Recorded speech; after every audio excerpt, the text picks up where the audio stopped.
नमस्कार। आज हम कक्षा 10वीं विषय हिंदी इनमें से मन यह पूरक पठन के द्वारा पद्य यह कविता देखेंगे। कवि है विकास परिहार।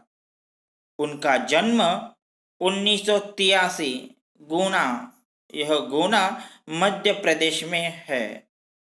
मन यह कविता हाइकू इस काव्य प्रकार में आती है। काव्य के बहुत से प्रकार होते हैं। हाइकू यह प्रायः जापान की काव्य विधा है। यह दुनिया की सबसे छोटी काव्य विधा मानी जाती है। 5वें दशक से हिंदी साहित्य ने इसे बड़ी उदारता से स्वीकार किया है। हाइकू की विशेषता, इसमें सिर्फ 17 अक्षर होते हैं और 3 पंक्तियां होती है। पहले पंक्ति में 5 अक्षर, दूसरी पंक्ति में 7 अक्षर और तीसरी पंक्ति में 5 अक्षर होते हैं। अर्थात कुल मिलाकर 5 अधिक 7 अधिक 5 बराबर 17 अक्षर होते हैं। यह हाइकू की विशेषता है। तो देखते हैं मन कविता। कवि कहता है कि घना अंधेरा चमकता प्रकाश अधिक। इसका अर्थ है जब घना अंधेरा होता है तब ज्यादा से ज्यादा प्रकाश चमकता है।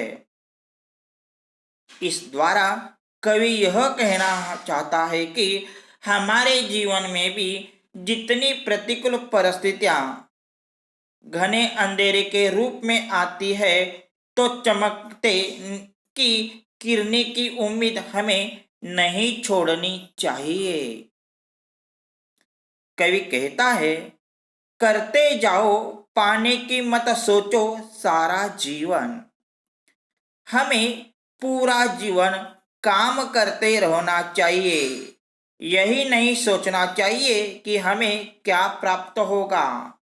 इसका मतलब है कि कर्म करते समय फल की अपेक्षा नहीं करनी चाहिए, क्योंकि फल की अपेक्षा ही दुख का कारण बन जाती है।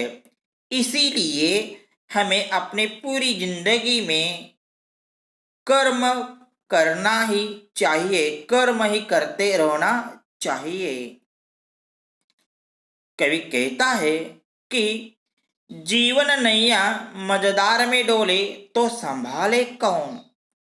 मझधार का मतलब है नदी के प्रवाह का मध्य भाग। इसका मतलब है कि जीवन रूपी नैया है वह मझधार नदी प्रवाह के मध्य भाग में आते समय डगमगाती है, तो इसे संभालने के लिए कोई नहीं आएगा। हमें खुद ही उसे पार करना होगा। यहाँ हमें स्वयं पार करने की हमें कोशिश करनी चाहिए। यही हमारे जीवन का सार है। कवि कहता है कि रंग बिरंगे रंग संग लेकर आया फागुन। फागुन महीने की तो हम राह देखते हैं। फागुन महीने में क्या होता है छात्रों? होली, यह हमारा प्यारा त्योहार। और ऐसे त्योहार में हम रंग बिरंगे रंग की पिचकारियां एक दूसरे को मारते हैं। जहां देखो वहां खुशियां ही खुशियां होती है। जैसे रिश्तों में कई कटुता आती तो हमें भूल देना चाहिए और होली की खुशियां मनानी चाहिए। यही कवि ने बताया है। यही वसंत ऋतु का आनंद लेना चाहिए। कवि कहता है, कितनी सुंदर पंक्तियां देखो छात्रों। यही हमारे जीवन का एक सार है। कांटों के बीच खिलखिलाता फूल देता प्रेरणा। जो फूल है वह फूल कांटों के बीच हंसता है, खिलखिलाता है।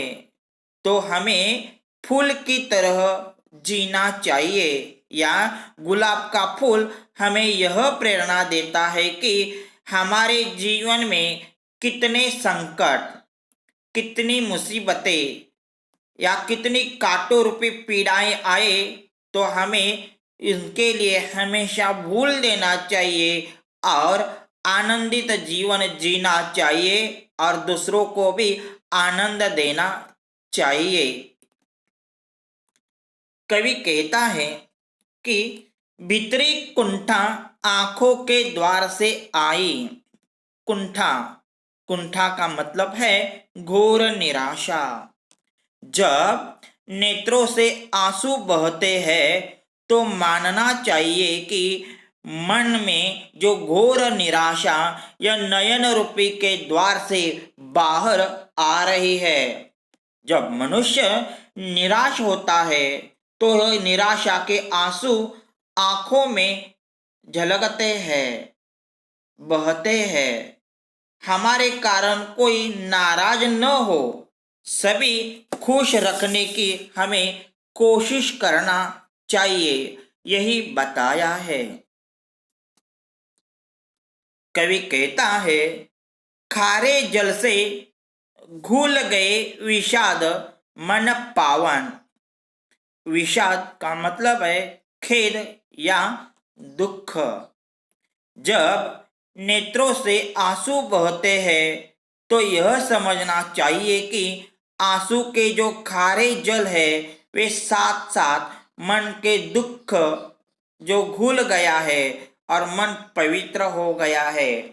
यानी कवि यह कहना चाहता है कि जब कभी कभी हमें जो पछतावा होता है, तो यह पछतावा कब होता है? जब हमें एहसास होता है कि हमने कोई तो गलत कार्य किया है, तब पछतावा आता है। और पछतावा आते वक्त हमारे आंखों में खारे आंसू आते हैं, और एक खारे आंसू ही हमारे मन को पावन करते हैं। कवि कहता है, मृत्यु को जीना जीवन विष पीना है जिजीविषा। जिजीविषा का मतलब है जीवन के प्रति आसक्ति।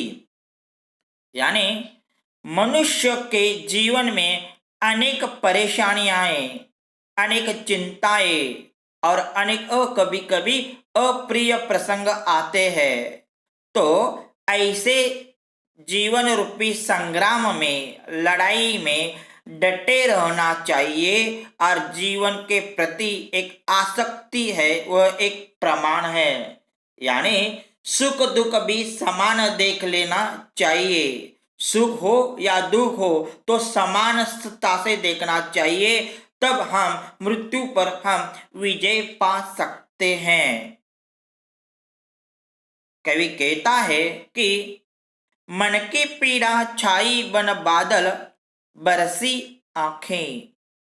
जब आकाश में बादल बहुत घने होते हैं तब वर्षा आती है, बारिश आती है।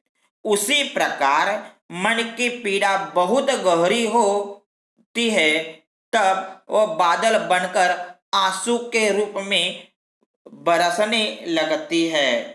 तो ऐसे दशा में लोगों को, हमें जो आंसू बहने वाले लोगों को हमेशा हमें मदद करनी चाहिए और उसका दुख दूर करने की हमें कोशिश करनी चाहिए। यही जीवन का सार है। चलती सात रेल की पटरियां फिर भी मौन। रेल की पटरियां तो हमने देख ली है। ये तो रेल की पटरियां है, वह दो पटरियां होती है, और ऐसे दो पटरियों में रेल चल जाती है। तो कवि को लगता है कि ये रेल की पटरियां नहीं, तो सुख और दुख ये दोनों हमारे जीवन की रेल की पटरियां हैं, और ऐसे सुख और दुख की रेल की पटरियां में ही हमारा जीवन आगे आगे बढ़ रहा है। तो कवि को यह कहना चाहता है कि सुख के बाद दुख आ जाता है और दुख के बाद सुख आ जाता है। तो इसी तरह सुख और दुख की ये रेल की पटरिया से ही हमारा जीवन हमें आगे आगे बढ़ना चाहिए। ये कभी जिंदगी में जो एक दूसरे से बात नहीं करती। अब है सितारे छिपे बादलों की ओट में सुना आकाश। सितारे का मतलब है खुशियां, और एक खुशियां बादल की ओट में छिपी हुई है और इनके कारण आकाश सूना हो गया है। जो मन के अंदर की खुशियां हमें क्या करनी चाहिए? बाहर निकलनी चाहिए और बाहर निकलकर खुशियां मनानी चाहिए। यही अत्यंत महत्वपूर्ण है, तब हमारा जीवन एक आनंदमय हो जाएगा। कवि कहता है, तुमने दिए जिन गीतों को स्वर हुए अमर। कवि के अंदर में एक अनोखी सामर्थ्य होती है। वह जिन गीतों का स्वर देता है वह गीत अमर हो जाता है। उसी तरह हमारे जीवन में गीतों का स्वर अर्थात खुशियां कौन है?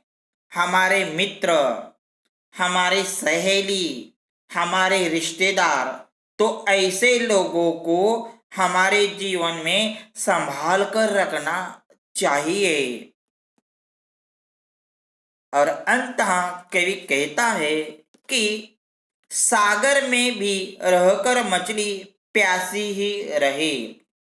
देखो, मछली तो सागर में होती है और सागर में होते वक्त चारों ओर पानी ही पानी मछली के पास होता है, फिर भी वह पानी पी नहीं सकती। क्यों? क्योंकि वह पानी कैसा होता है? खारा होता है। और ऐसे खारा होते वक्त वह मछली मीठा पानी की तलाश में वह समुद्र की गहराई तक वह जाती है। इसी तरह हमारे जीवन में भी अंतिम खुशियां पाने के लिए जीवन की गहराई तक जाना होगा। जैसे और एक कवि कहना चाहता है कि कभी जो जल की राश है वह पीने के योग्य नहीं होती।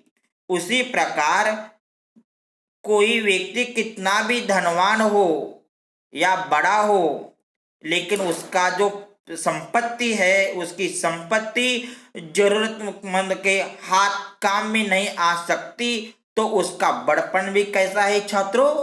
व्यर्थ है। तो इसी तरह हमने मन इस कविता के द्वारा क्या सीख लिया है? मन कविता का परिचय, हाइकू का अर्थ, हाइकू की विशेषता, मन कविता का अर्थ और नए शब्दों का अर्थ। तो छात्रों, इसी तरह हमने मन यह कविता की जानकारी हासिल की है। धन्यवाद।